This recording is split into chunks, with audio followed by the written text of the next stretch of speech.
My name is Rachel, and I'm 42. Sometimes, when I say it out loud, it feels like the words belong to another woman, some distant version of myself, the one who didn't yet know how suddenly everything that seemed solid and eternal could end. A year ago, my life was split in two, before and after. Marcus and I were driving home after dinner with his colleagues. The evening was clear, the air cool, and I remember holding my hand on his knee as he laughed about something he'd told himself, and then suddenly, a blinding glare of headlights and the screech of metal tore through the night like paper. A truck careened into the intersection, not slowing down, not looking, simply running the red light, as if fate had decided to put a period where I'd hoped for a comma.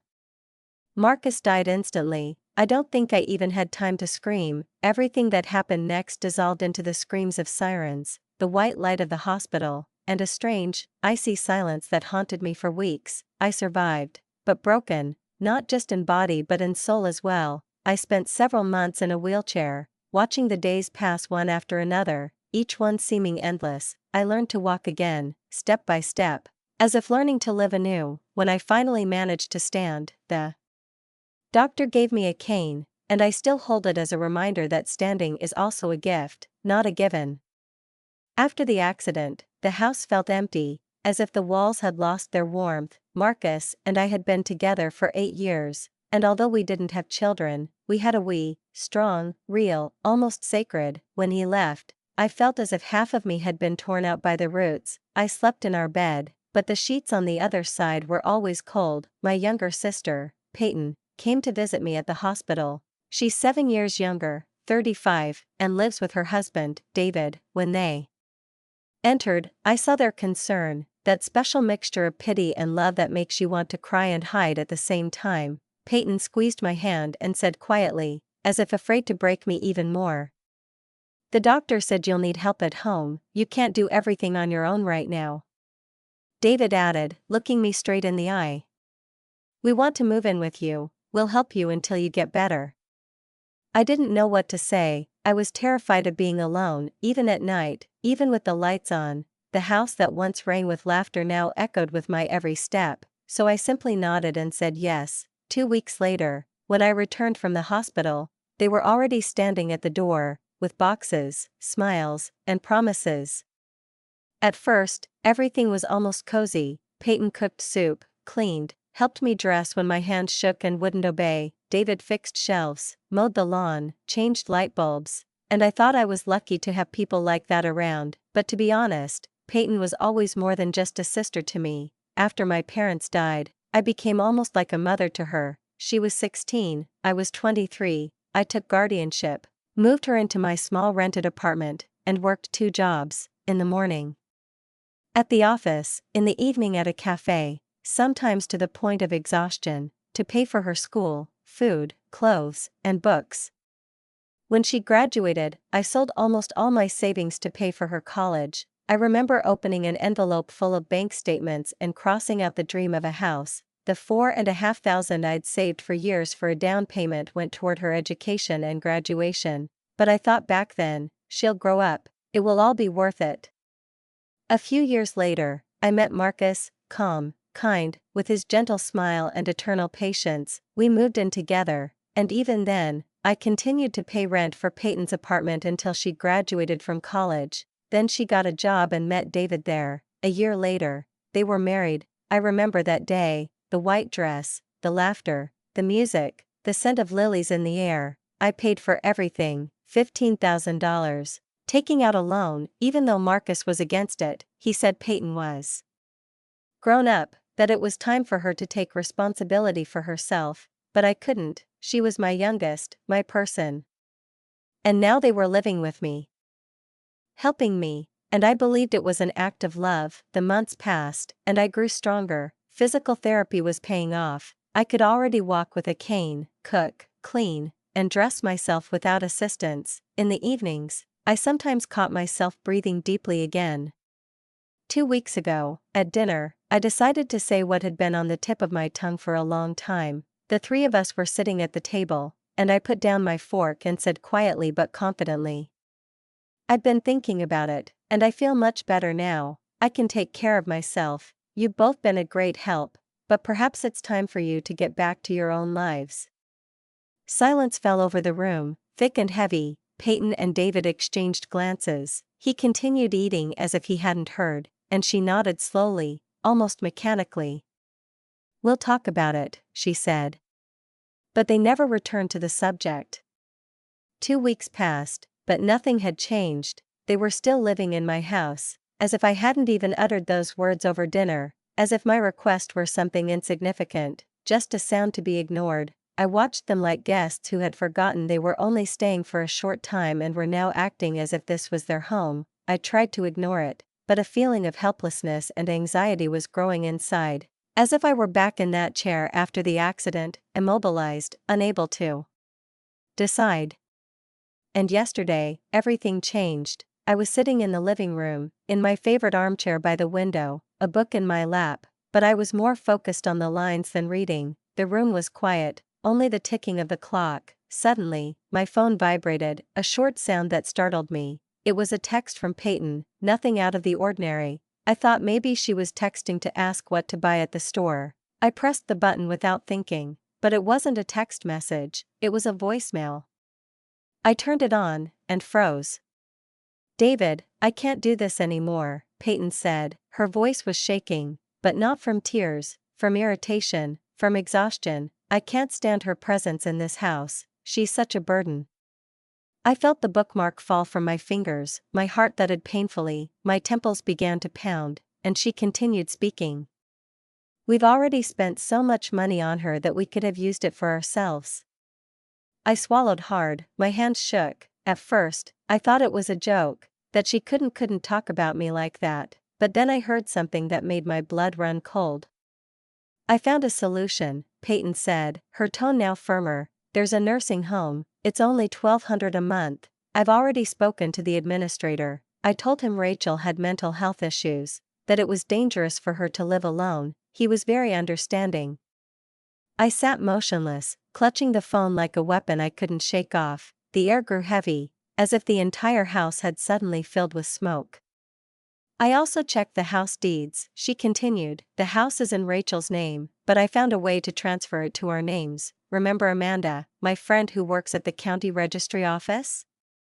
She'll help. We'll do it so Rachel won't even know."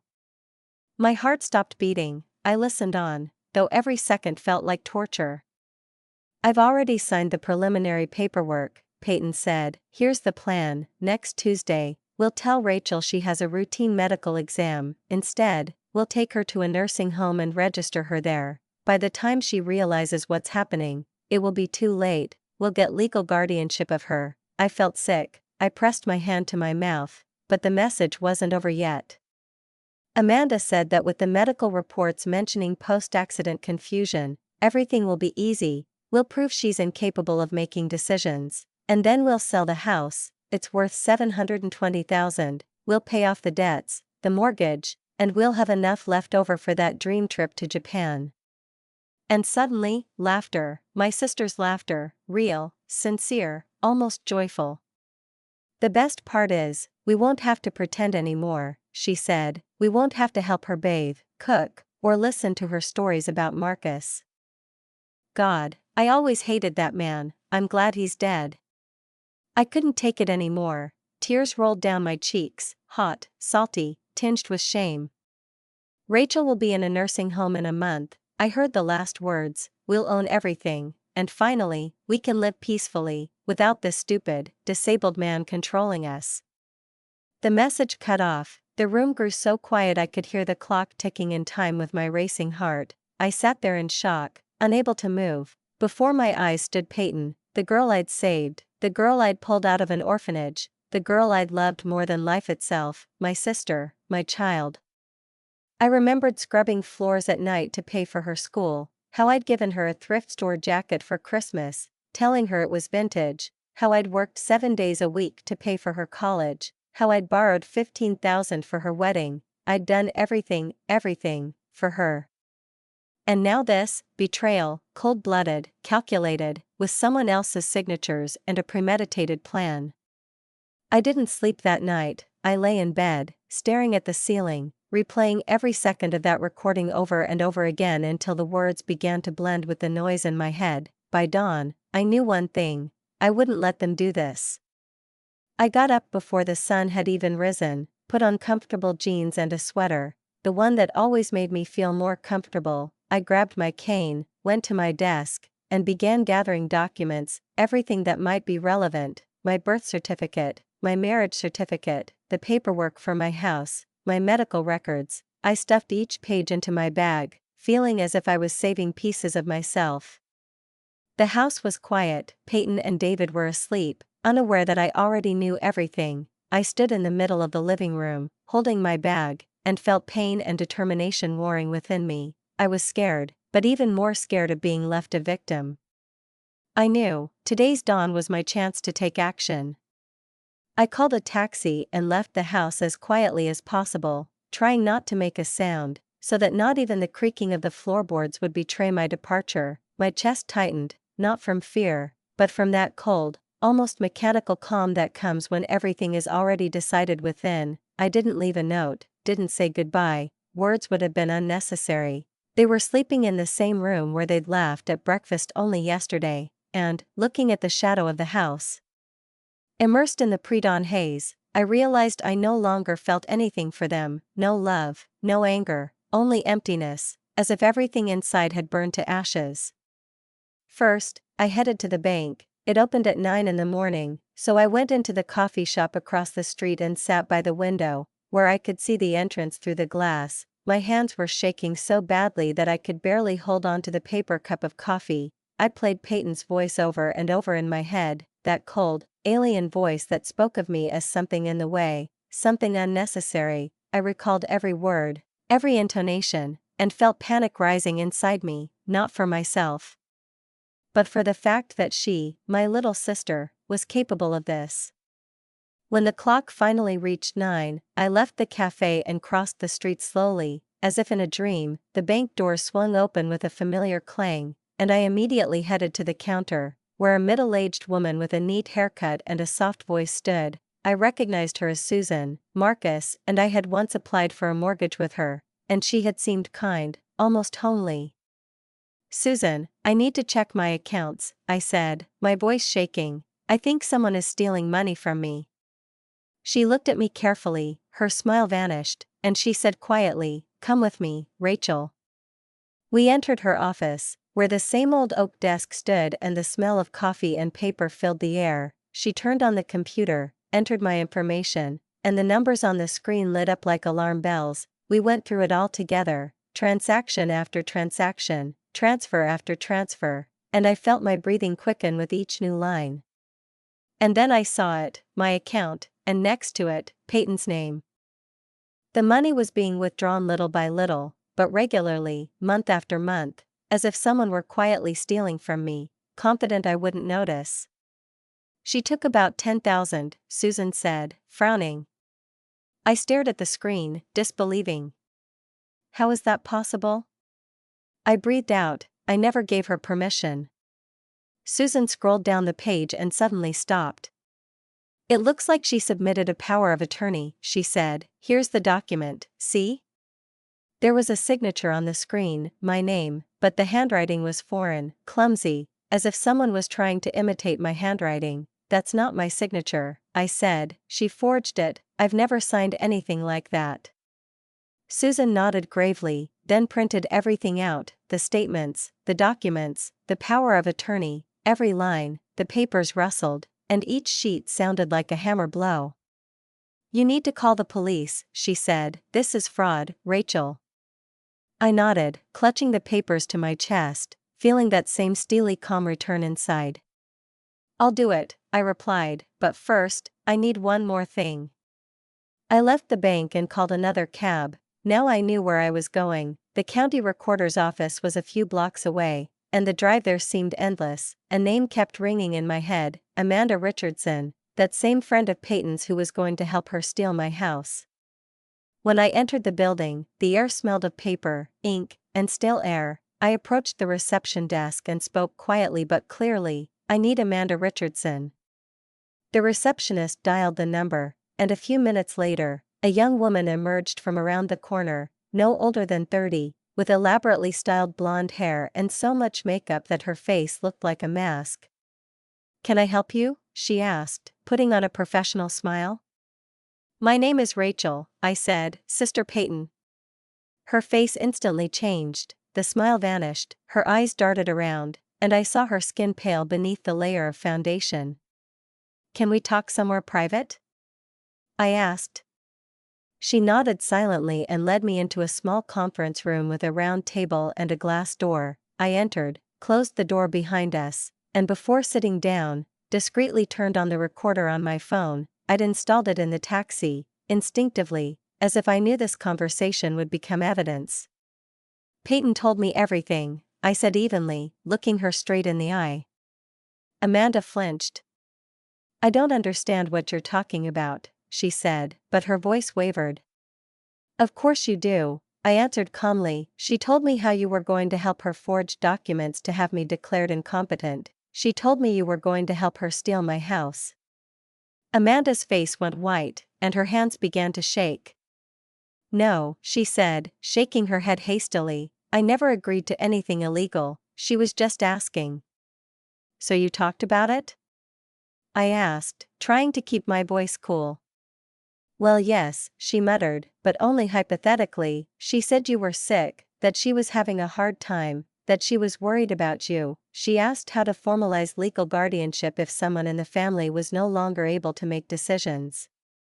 I crossed my arms over my chest and spoke slowly, almost in a whisper. "And what did you tell her?" She looked away, and sweat broke out on her forehead. Amanda stared at the table for a long moment, as if trying to find words on the smooth surface that would justify her silence, while I sat across from her, feeling the tension between us stretched to breaking point, like a thin string about to snap. Finally, she exhaled, and her voice was muffled, almost a whisper. "I told her that if she gets a medical certificate confirming your mental incapacity, she can petition the court for guardianship, and once she gets guardianship, she'll be able to manage all your affairs, including your property." I felt my legs buckle, but I didn't let it. "Did you offer to help her with the paperwork?"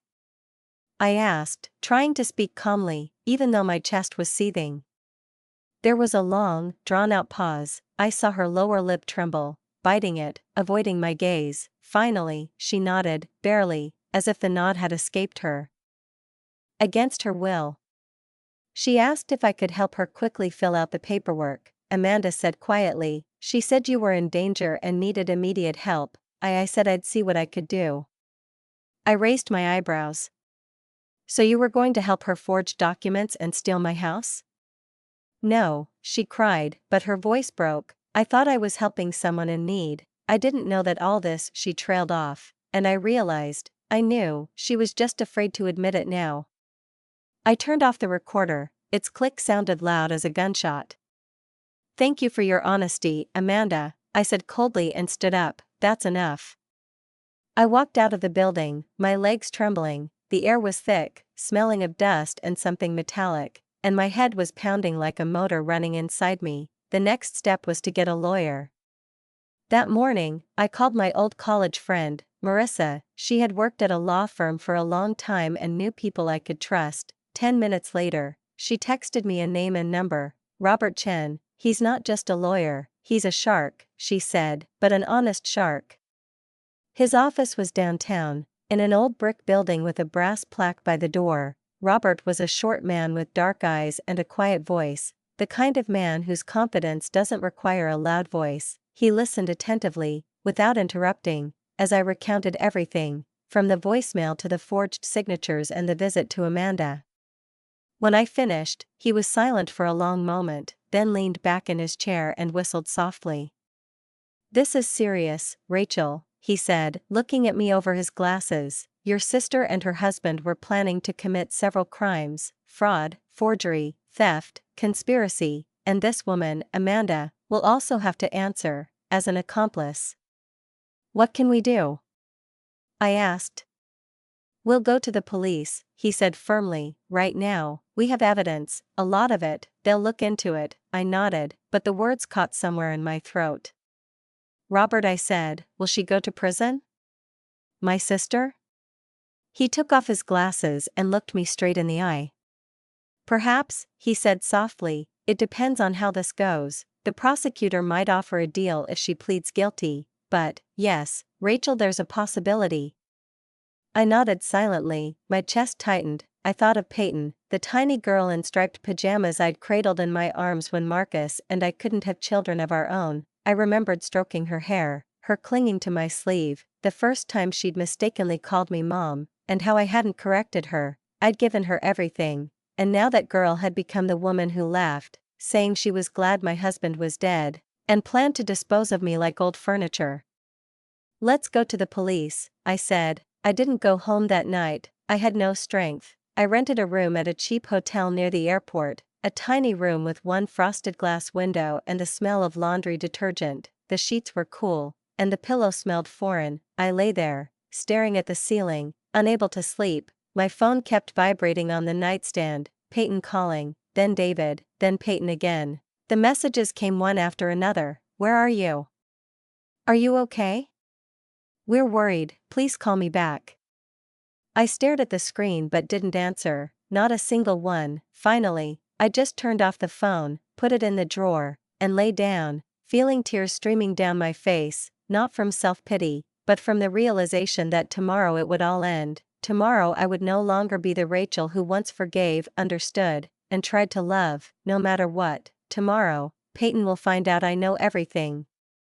The next morning, I met Robert at the police station. We'd arranged this the evening before. He arrived with a thick leather folder, neatly tied with a belt, containing all our evidence, bank statements, a copy of the forged power of attorney, a recording of the conversation with Amanda, and, of course, Peyton's voicemail, in which her words sounded cold and calculating, like a death sentence. We entered a building that smelled of coffee and paper, and were met by two detectives, a tall, dark-skinned man and a woman with short hair and attentive eyes. They listened without interrupting, jotting down notes, and occasionally asking clarifying questions.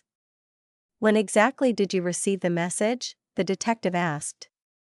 2 weeks ago, I replied. That evening, I was sitting in the living room, reading.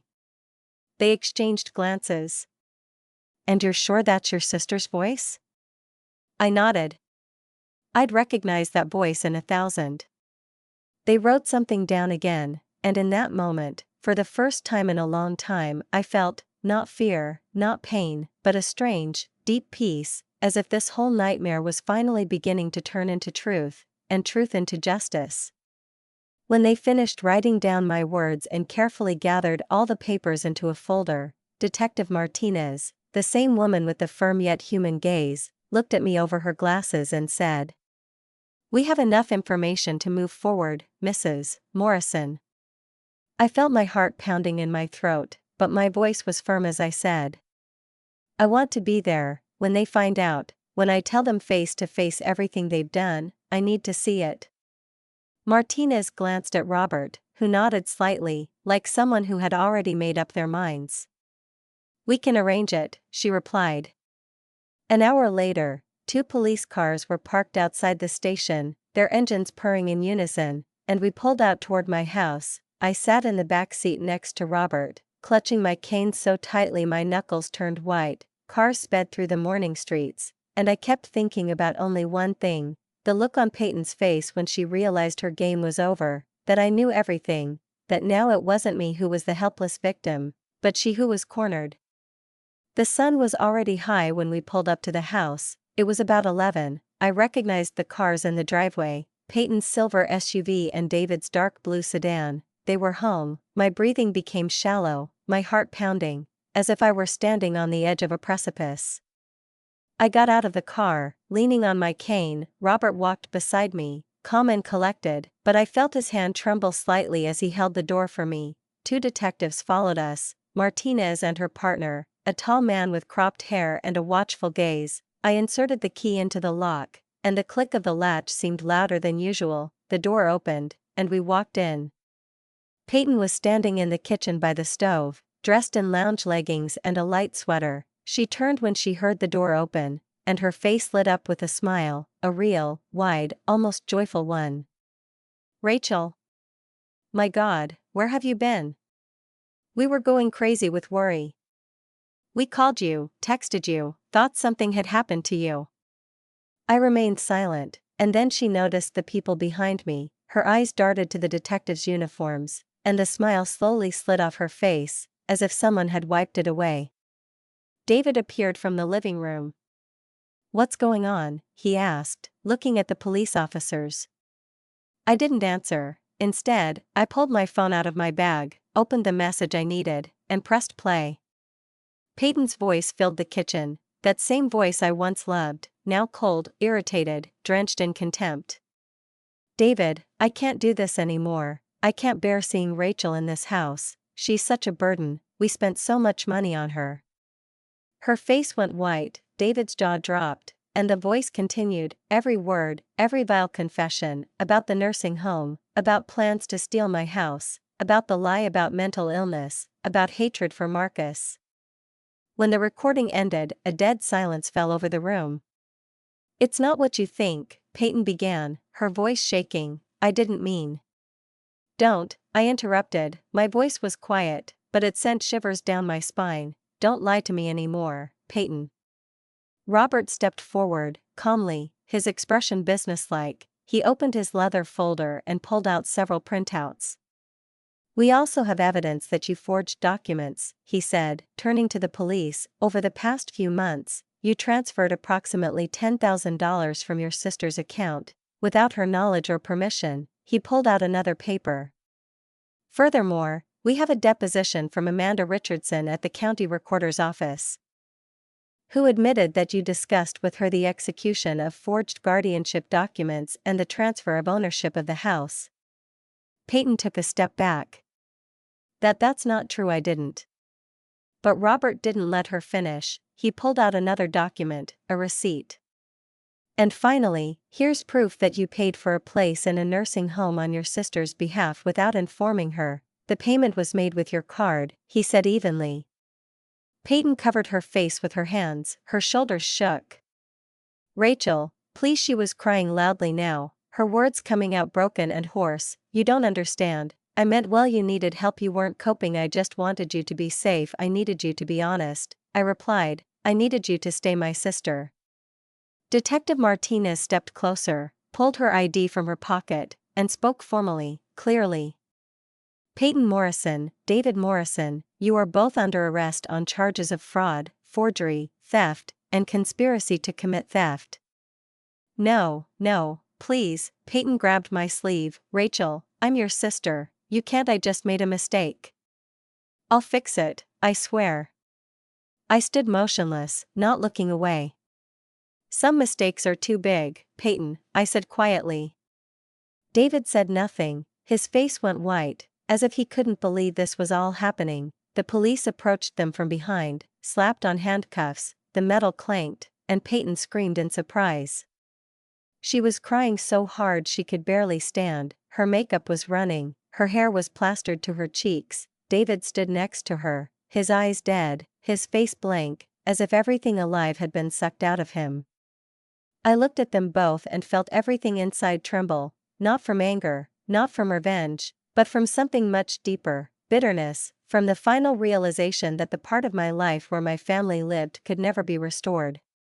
Organizing the trial took long, grueling months that felt like years. I hardly left the house, because every time I opened the door, a wave of memories washed over me, and I felt everything inside tighten again, as if a wound that had barely healed was beginning to bleed again. Robert handled the entire legal side of the case, calling, driving, signing, negotiating, and listening to his calm, confident voice.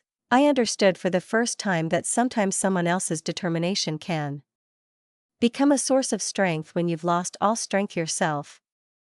The prosecutor's office contacted me several times to clarify the details of my testimony, and each call was like a cold shower for me. They asked me when exactly I heard the voicemail, how I learned about the forged documents, how I felt when I saw the bank statements. I answered honestly each time, trying to maintain my composure, but after the conversation, I lay down on the couch and stared at the ceiling for a long time, feeling empty inside. Peyton and David kept calling me from jail, I saw the numbers, saw the notifications, heard the short beeps, but I didn't pick up. They wrote letters, in neat handwriting, with messages like, "Rachel, please read this, this is important," but I threw them away unopened, not giving myself the slightest chance to hear a single word. So time passed, and then one day, the day before the trial, the phone rang. I immediately recognized Robert's voice, confident, but with a hint of weariness. "Rachel," he said, "they want to make a deal." "A deal?" I repeated, feeling my stomach tighten. "Yes," he replied, "they're willing to plead guilty to all charges. In exchange, the prosecutor has agreed to recommend suspended sentences, 6 months probation for each of them, and the same for Amanda." I was silent for a long time, then she asked, "What does that mean?" "It means that if they don't break the law within those 6 months, they won't go to jail," he explained calmly, "but the criminal record will remain, and they'll have to return all the money they stole, plus $20,000 in restitution." I sat with the phone in my hand, listening to his voice, and before my eyes stood Peyton, not the one sobbing in handcuffs, but the little 16-year-old girl I once covered with a blanket when she was afraid of a thunderstorm. I asked quietly, "Will they lose their jobs?" "Maybe," Robert replied, "most employers don't want to keep people with a fraud conviction." I closed my eyes and said, "Okay, tell them I accept the deal." The deal was made. Everything happened quickly, almost coldly. Peyton, David, and Amanda pleaded guilty. The judge, dryly reading the sentence, sentenced each of them to 6 months probation and ordered them to repay me $30,000, $10,000 stolen and $20,000 in compensation. Robert was right. I soon learned from friends that Peyton and David had both lost their jobs. Amanda, too. News travels fast in a small town. People whispered about them in lines, exchanged glances at the bread aisle, and fell silent when one of them entered the store. They stopped being invited to dinners, friends turned away, and behind their backs, words were spoken that perhaps hurt more than any sentence. The same sister who tried to deceive a disabled woman. I didn't feel sorry for them. It may sound cruel, but pity is a luxury I could no longer afford. Meanwhile, I began to change my life. The house where all this happened became more than just a place for me. It was saturated with pain, resentment, every argument, every betrayal. I couldn't breathe there, so I put it up for sale. A buyer was found quickly, and my hand didn't shake as I signed the papers. With the proceeds, I bought a spacious apartment in a complex for people with disabilities, bright, with large windows and the smell of fresh paint, soft carpeting you could walk on barefoot, and an elevator that never broke down. Everything was thought out down to the last detail. Grab bars in the bathroom, wide doorways, a comfortable kitchen where I could cook without my feet hurting. Nearby was a medical clinic, where I continued my physical therapy. Downstairs was a small gym with equipment adapted for people like me, and a pool where the water gently hugged my body, allowing me to move without pain. All of this seemed like a gift from fate, a second attempt at living differently, not in fear, not expecting a blow, but simply in peace and quiet. One day, I went to the notary and changed my will. Now, all my property was to go to a charity that helps people with disabilities. Neither Peyton nor David would receive a cent. I didn't do it out of revenge. I simply didn't want any of my belongings to go to those who tried to ruin my life. When I returned home from the notary, I found myself feeling lighter for the first time in years. I put the kettle on, turned on the radio, and, listening to an old song, suddenly caught myself smiling. For the first time since Marcus's death, I felt like I could breathe. Life in the new apartment was surprisingly calm. I had developed a routine. Every morning I woke up with the first rays of light, made coffee, did some light stretching, and then went down to the gym. My physical therapist, a kind man named Dr. Hughes, created a special program for me, and I followed it with a discipline I'd lacked even in happier times. Sometimes, standing by the window, I'd watch the sunrise set golden on the roofs of the neighboring houses, and I'd think that perhaps for the first time in years, I was truly alone, but not lonely. After training, I usually returned to my apartment, which smelled of cleanliness, acrylic paint, and a hint of lavender, the scent of the candles I placed by the window to keep the room warm and calm. I sat at a small wooden table by the window, placed a sheet of thick paper in front of me, and picked up my brushes. Before the accident, I had never drawn, I simply had neither the time nor the inclination, but now it had become something of a lifeline, a way to occupy my hands and distract my thoughts, which sometimes tried to drag me back to the past, to where Marcus still stood, where his laughter echoed, where I didn't yet know life could turn so cruelly in one day. At first, my drawings were clumsy, smudges, irregular lines, colors that didn't work together, but I continued, day after day, and with each new attempt, the colors settled more confidently, the images became clearer, and suddenly I began to see places Marcus and I had once been come to life on the white sheet of paper, the sun-drenched beach in Monterey. His parents' old farm with its peeling porch, that evening when we sat by the fire in the desert and watched the day fade, it was as if I were reclaiming pieces of life I thought I'd lost forever.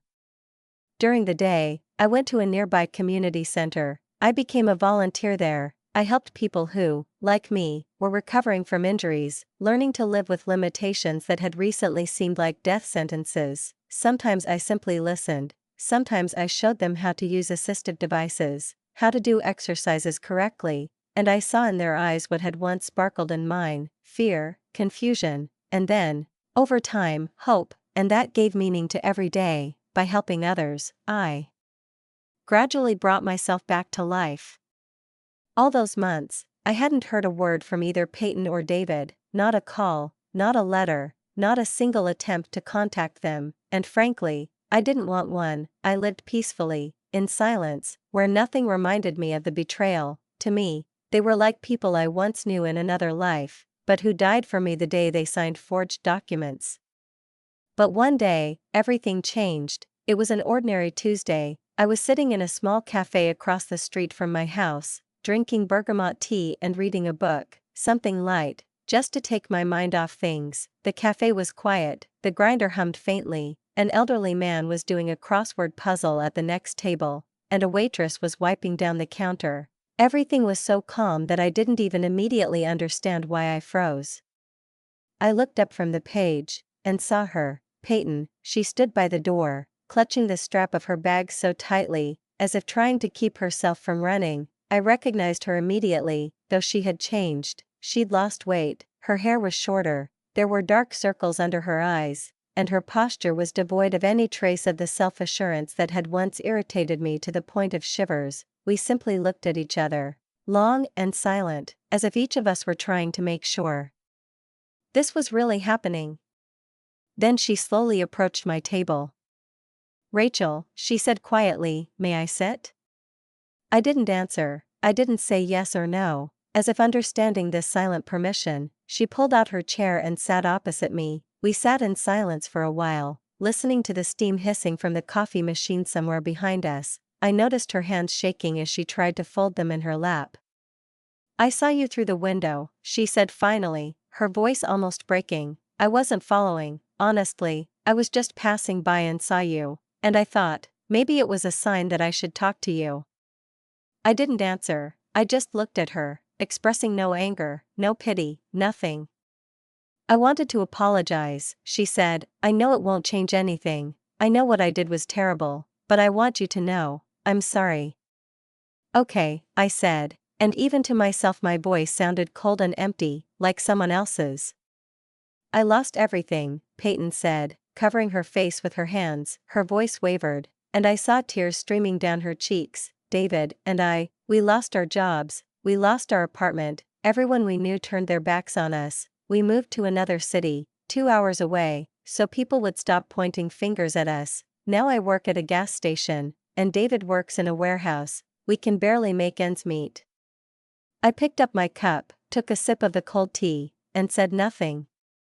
"I know I deserved it," she continued, without looking up. "I know I was greedy, selfish, and cruel. I said terrible things about you, about Marcus. I tried to steal from you after everything you've done for me." She wiped her tears with the sleeve of her sweater and sighed nervously. "I think about it every day," she said, "about how you raised me after Mom and Dad died, how you worked 2 jobs to pay for my school, how you paid for my wedding, how you always helped me, even when you were barely holding on yourself, and I repaid you like this." She paused, then added, almost in a whisper, "I don't expect you to forgive me, I just wanted you to know I'm sorry. I would give anything to take back what I destroyed." I remained silent, the tea in the cup had grown cold. The sun slowly sliding down the glass, bathing the table in golden light, and in that light, I saw Peyton, not a criminal, not a sister, not an enemy, just a woman, tired, guilty, small, who had lost everything. But I still didn't say a word. I put the book down on the table and looked straight into her eyes, those eyes that had once been so similar to my mother's, but now seemed alien, as if behind glass. "Do you remember what you said in that voicemail?" I asked quietly, almost a whisper, but the words cut the air between us like a thin knife, about Marcus. Peyton paled, her lips trembled, and for a moment she looked as if she wanted to disappear. She began, but I cut her off. "You said you always hated him, that you were glad he died." "I didn't mean it that way," she whispered hastily, her eyes darting up. "I was angry, upset. I said terrible things I didn't mean to." I gave a small smile, short and mirthless. "No, Peyton, you really meant it," I said, looking straight at her. "Maybe not the part where you said you were glad he was dead, but you hated him, always. You were jealous, even though you never admitted it. You thought he took me away from you." She looked down at the table, and I saw her shoulders sag, as if under the weight of what she'd finally heard. "And you know what the worst part is?" I continued, feeling the words spill out, bitter, heavy, long overdue. "It wasn't that you tried to steal from me. It wasn't that you wanted to send me to a nursing home. The scariest thing is that you were able to do all this after I'd lived my entire adult life for you. I gave you everything, Peyton, years, strength, love, peace, and you couldn't even pretend to care, not even a little, not even for another year." "I know," she sobbed, "I know, Rachel, and I'm so sorry." I finished my cold tea, carefully placed the cup on the saucer, and stood up, feeling a strange calm growing in my chest, not cold, not angry, but clear, like the morning air after a thunderstorm. I picked up my cane, leaned on it, and looked at Peyton, who now sat like a little girl who had dropped her entire world. "I forgive you," I said. She raised her head, and a flicker of hope flickered in her eyes, thin and trembling, like a candle flame, but I continued. "But I won't forget what you tried to do to me, and I don't want to see you again. Rachel, please," her voice broke, desperation filling it. "I'm serious," I said firmly. "I forgive you for what you did. I'm not going to spend the rest of my life angry and looking back. But forgiveness isn't an invitation back. You made your choice, now you have to live with the consequences." I turned and walked toward the door. Behind me, I heard Peyton start to cry, almost sobbing, but I didn't turn around. The doorbell rang softly, and I stepped out into the cool air of the street, smelling of coffee, autumn leaves, and the beginning of something new. That was 6 months ago. I haven't seen or heard from Peyton since. I don't know where she lives, what she does, or if she and David are together, and frankly, I don't care. Everyone has their own path, and mine no longer intersects with theirs. I'm doing well now, better than I've been in years. I walk without a cane almost every day. I leave it at home, only picking it up when I'm tired or if I know I'll have to stand for a long time. Physical therapy has helped. I'm not completely back to normal yet, but I feel close, and this feeling is like a quiet victory you celebrate internally, without the need for applause. I made a lot of friends at the community center, people who understand what it's like to learn to walk again, to breathe, to live after it feels like everything has collapsed. We laugh together, share pain and joy, celebrate even small victories, someone climbing stairs for the first time, someone starting to write again, someone being able to leave the house without fear. These people have become my family, a real, well-deserved, warm one. I still paint, sometimes in the mornings, sometimes late at night, when the city lights twinkle outside the windows. Recently, I even sold a few of my paintings at a local art fair, simple landscapes. Bathed in light, where the sea meets the sky, where there is no pain, only peace. It didn't bring in much money, but it brought me pride, real pride. I still miss Marcus, every day. I think I always will, but now, When I think about him, I don't cry, I smile. I see him tinkering in the garage, his brow furrowed, or bringing me coffee in bed and laughing when I pretend to be asleep. My grief has become soft, like an old blanket you can wrap yourself in, not a stone that drags you down. As for my family, I don't have one anymore, not in the old, blood-based sense, but I've created a new one, from those who are there, not out of duty, but out of kindness. My physical therapist, who became my friend, the neighbor downstairs who knocks on the door every morning and brings fresh buns, the people from downtown, with whom we sometimes sit on the veranda and talk about life. This is my family now. People who care for me not because they have to, but because they want to. And maybe that's what true forgiveness is, when you finally let go not only of those who hurt you, but also the part of yourself that carried that pain.